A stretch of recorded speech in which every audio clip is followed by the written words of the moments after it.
musharaxiinta injineeradan jaamac xaddi midaaye iyo xasan saleebaan dhuxulaab saalax ayaa taageerayaashooda kala qayb galay ololaha xisbiga kulmiye oo ay ahayd maalintiisii labaad waxaanay khudbado uga jeediyeen taageerayaashooda fagaaraha xarunta agoomaha ee degmada Ibraahim Koodbuur. ugu horreyn waxaa fagaarahani kala hadlay taageerayaasha xisbiga kulmiye gudoomiye ku-xigeenka xisbiga kulmiye ahna wasiirka arrimaha gudaha Somaliland mudane Maxamed Kaahin Axmed waxaanu taageerayaasha musharaxiinta injineer aadan jaamac xaddi iyo xasan saleebaan dhuxul kula dardaarmay in ay codkooda siiyaan musharaxiinta maalinta codbixinta ee 31 May kuna soo saaraan cod sare waa sida uu hadalka u dhigay wasiir Maxamed Kaahin Axmed waxaana kamid ahaa hadaladiisa dadweynihiina sharafta badan leh ee baada kulmiye ka tirsan waxaan doonaynaa inaan ku baraarujinno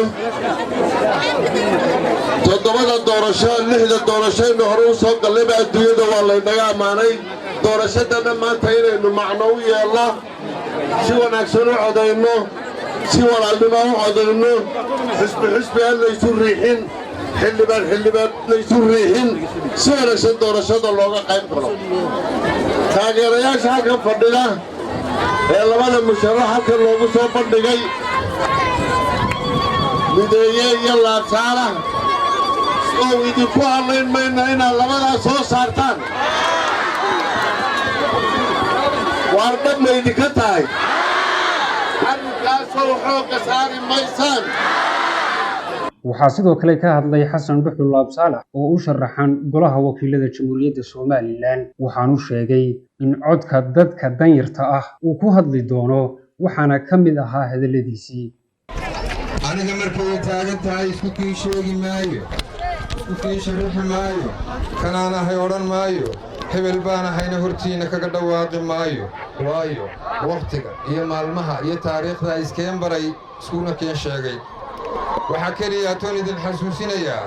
inaan ahay musharax oon mar kale ahay musharaxaagii waxa kale oo aan leeyahay waxa aan doonayo waxa igala weyn waxaan idinla doonayo. ugu dambeyntii waxaa halkaasi ka hadlay murashax aadan jaamac xaddi oo u sharaxan murashaxnimada golaha deegaanka ee caasimadda Hargeysa waxaana kamid ahaa hadaladiisii waxaan u mahad celinayaa walaalkay xasan dhuxulaab saalax oo garabkayga taagan oo aanu wada soconno oo aanu codkaydi ka wada doonayno walaalayaal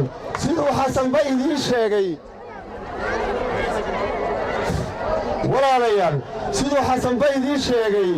anigu waxaan ahay musharaxa golaha deegaanka ee ku sidkan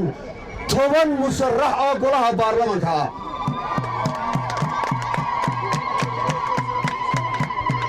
oo walaalkay xasan laab saalax uu ka mid yahay maanta haddaynu 10kaba ama 4 kulmiyaba aynu halkaa iskugu keenno meel qaadan lama heleen laakiin waxaanu go'aansannay inaannu kala fududayno si aan dadku isku jeedin markaa labadayada ayaa maanta halkan iskugu keliyaadnay.